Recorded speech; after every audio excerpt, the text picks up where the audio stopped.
What we're going to talk about today is when will it be perfect, right? Will it be perfect? When, right? So as I just raised those questions to you, what were you just thinking about? Oh, I wish my kids were perfect. Or were you thinking about, I should have lost, I could really use losing a couple pounds. Or maybe, why can't my world be, why can't everything I do be perfect, right? So, I hope I'm here with the perfect audience, right? So as a result, we're going to talk about a few things that hopefully at the end, hoping that you guys will walk away from this presentation, that you guys will know, hey, it's okay. I'm not perfect, but yet I can perceive my world to be perfect, okay? So how do we get here? When we are thinking about how we got to this point in our life, basically we set a lot of goals, right? Remember when you were a kid, your parents says, get some good grades. So you did. And then after you got some good grades, get better grades. So what did you do? You got better grades. On and on and on. Then you went to, through elementary, middle school, high school, and your parents says, oh, apply for college. Apply for another college. Get in a better university. Get a nice job. Get a better job. So you continue to set goals. Most of the times you achieve your goal setting. You keep setting goals, and at some point, you hit a plateau. You set goals, you didn't reach your goal. What happened? What happened? Or you set goals, you reach a point that you got so frustrated. I'm frustrated. I didn't reach my goal. What's going on, right?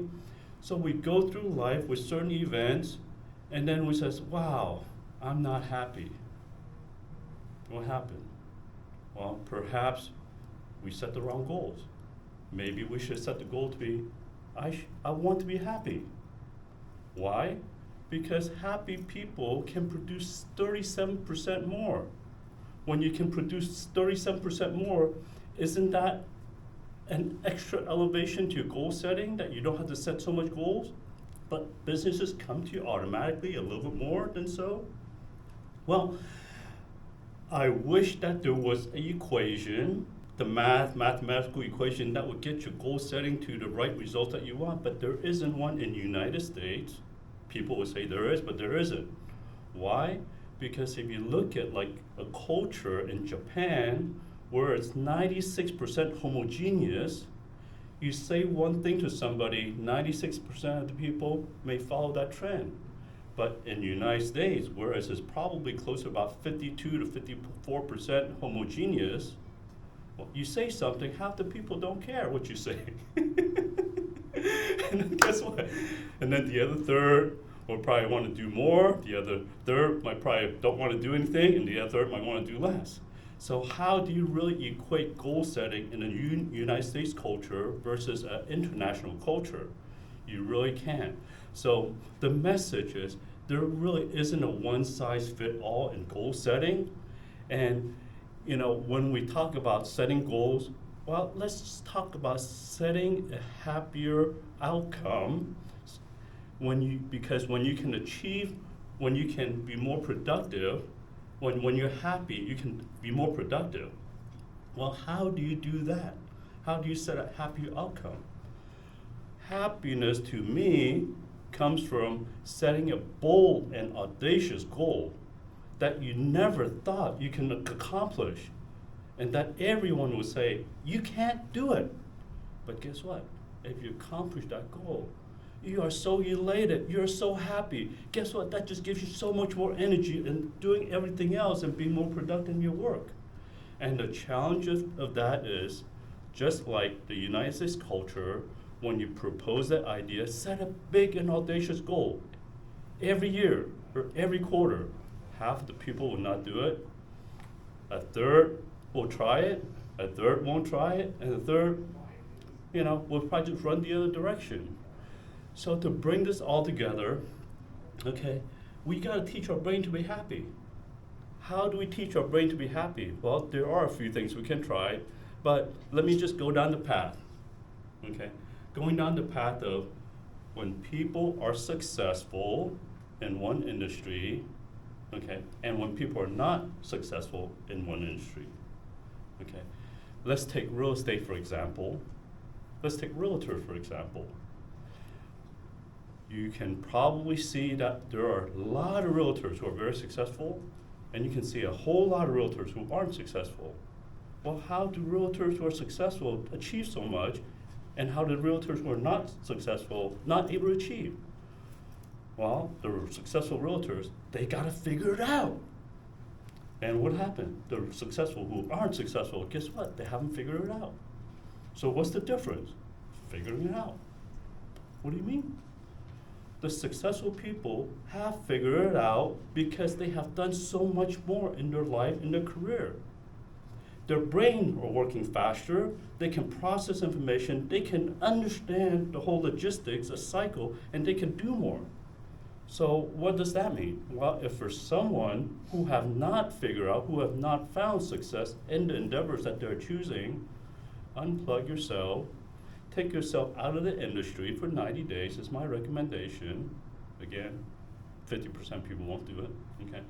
What do I mean by that? When you are taking yourself out of the industry for 90 days, you bombard yourself with a lot of activities so that your brain can start functioning at a different level and solving problems, so that when you replug yourself back in the same industry, you can learn how to figure things out a lot faster.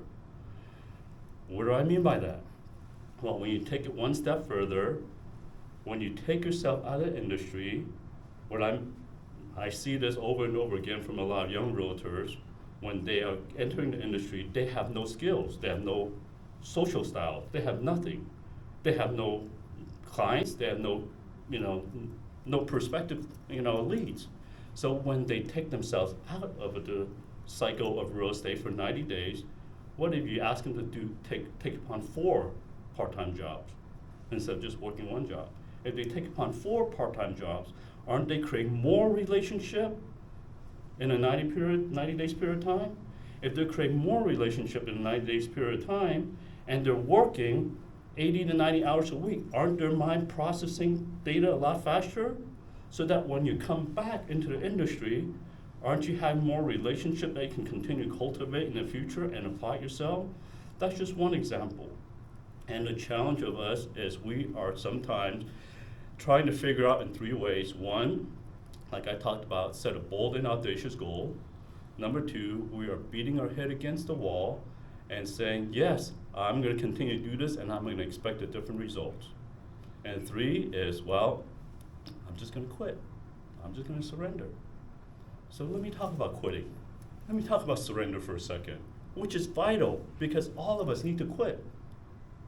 Like I said, unplug yourself. Until we're willing to quit and reprocess our thinking, we're limited, okay? For instance, Walt Disney was fired from a newspaper for lack of imagination because he has no original ideas. So he left and came back, something bigger. Stephen Jobs, at the age 30, he was ushered out of Apple. He was devastated and he was depressed, but that got him moving forward to something else. Oprah, well, she was demoted as a news anchor as she wasn't fit for television. Okay, quit, reassess, come back in the industry, might give you a lot more juice and a lot more, passion in what you're doing. Quitting also solves some problems for you, which is mental health issue, okay? Mental health issues sometimes can be solved talking to a lot of people, but at the same time, it helps if you are able to engage it in a different way. So let me share with you an exercise. Close your eyes for a second, okay? And do this exercise with me. Okay. Put yourself on the beach, okay? Think of a sunset. You're on the beach, you're at the sunset. Water, perfect water. Beautiful sunset. The landscape is magnificent. Throw in the bright colors that you want. Bright beaming yellow, bright beaming orange. No overcast, shiny, 70 degrees weather. The beach, perfectly calm. Everything that you can imagine on the beach is perfect. say to yourself, wow, this is perfect. Okay. Now to the side, you might see a rock, you might see a little branch, you might see some clutter of somewhere. You already have this beautiful scenery. It's perfect. If you move that rock 10 feet to the left, would the scenery not be perfect? If it's perfect, it's already perfect. So come about, say, it's perfect. Okay, open your eyes. In that moment in time, to me, when I run into a lot of problems in my life, I go through that exercise. Sometimes I go through that 5 times a day, sometimes even more, just because it's a way for me to de-stress. When I see the world that I need to do this goal, I need to do that goal, this frustrates me, that frustrates me, and I come to a point that, wait, let me de-stress. How do I de-stress? I have to look at my world as perfect. And if I see my world as perfect, guess what? I don't have to push people. People will be who they are, and I don't have to do as much. I can be more at peace, and when I'm at peace, guess what? It's like happiness. I can accomplish 37% more. So one is happiness, and one is de-stress. So the combination of these two concepts really has helped me in my career. And second exercise, you don't have to close your eyes, but I just want to ask you to think about this. If you were traveling in a spaceship at 67,000 miles per hour, would you like to know who created that spaceship for you? Raise your hand if you want to know. Okay, great. So, taking it into the right context, we are all traveling at 67,000 miles per hour today. We are in a trajectory on Earth traveling at 67,000 miles around the sun right now as we speak. Why don't I feel 67,000 miles per hour? Because it's like on an airplane, if you're on a constant speed, you don't feel any bumps. But you feel the speed when you're taking off and when you're descending. Right now, we are traveling at 67,000 miles an hour based on gravity pulling us down. We don't feel anything. But at some point in your life, I hope you come to a conclusion, hey, there is someone, some manufacturer that create this spaceship, this Earth, that we're traveling around the sun. And how does everything get put together? Or what if there's just a little tinker in his fingers and the whole Earth just comes to complete 2 miles slower or 2,000 miles slower hold? Wouldn't all the real estate buildings just collapse? Yeah, they will. Wouldn't everything just kind of, heat up, or everything just kind of shut down? When I process that in my thinking, it helps me to reduce a lot of my anxiety, and the anxiety being, hey, it really doesn't matter.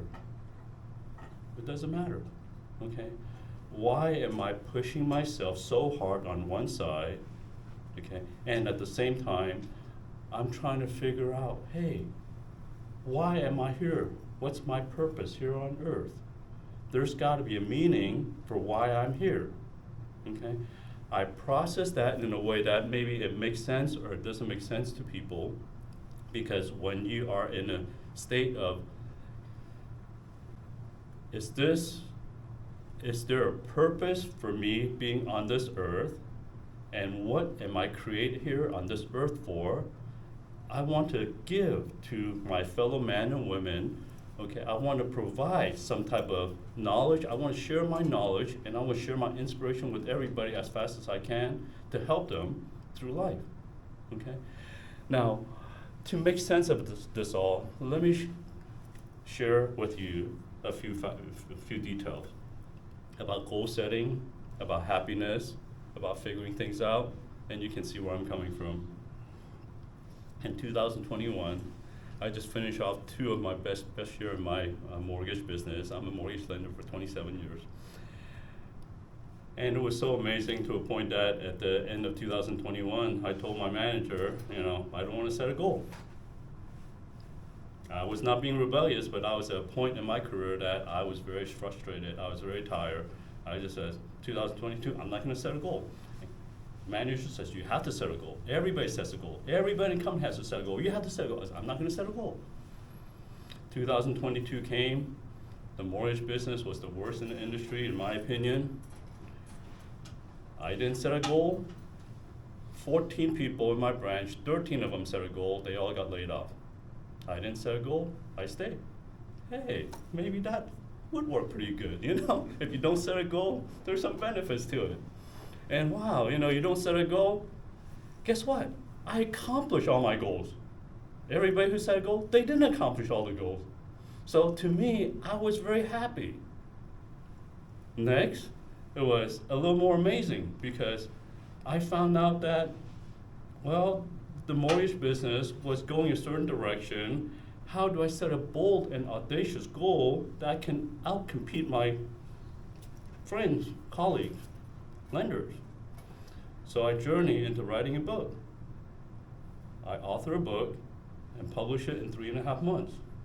And in the course of 3.5 months, I realized something when my book was published in 4 continents, which was, wow, I have never, ever in my life, spent so little bit of my time and accomplished so much, which when I compare it to like when I was running track and field, I did that for 4 years. Never made first, never made second, never made third, but in 3.5 months, I wrote a book.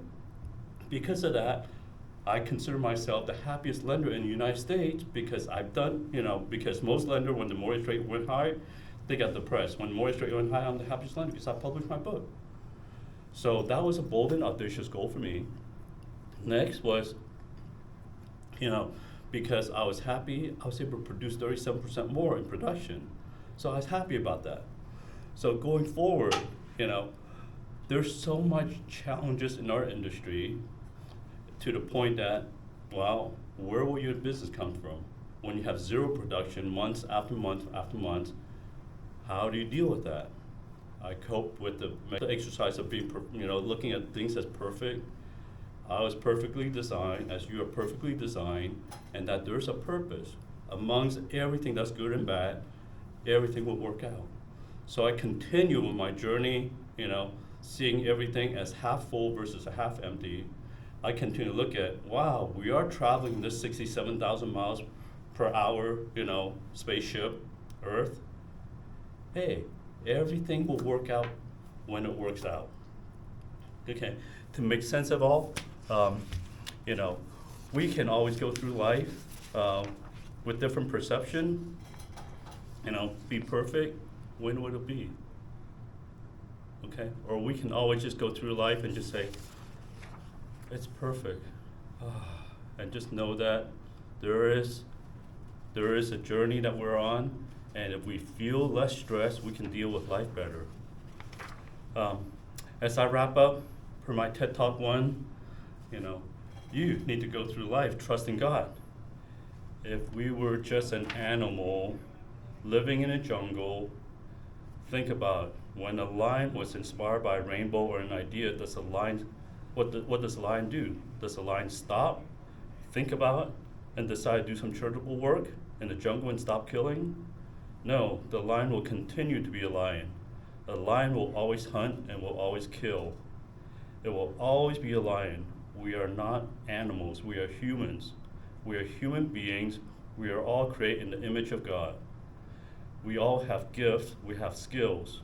When we are inspired, we solve problems. When we look at the betterments of our friends, our family, our community, and our nations. Because we have instinct, we have a compassionate heart, because we can see beyond consequences of how bad choices will negatively shape us and shape our world. We always look for ways to improve our world and our community in order to avoid catastrophes, right? So if tears rolled down your eyes one day, or when a certain song was played and it brought back heartfelt happiness, joy, or tears, that's your cues. Act on it and let that emotion lead you. When you're inspired, stop. Don't let that moment escape you. do something about it. Let the tug inside you lead you to offer a hug to someone, to make a new friend, making a new connection, send a card, bake some cookies, or doing something to helping a stranger without expected return. Or if negative emotion persists in your life and nothing is working for you today, stop, be on your knees, surrender, and pray, and know that you are perfectly designed. Everything that's happening is perfect. Remember, you're more than any animals in the jungle that cannot pray to its creator. If you believe in God, then live with the foundation of faith that you know that everything will always work out well based on your faith, your words, and your deeds, and how you're always a beacon of hope to someone every day. Thank you.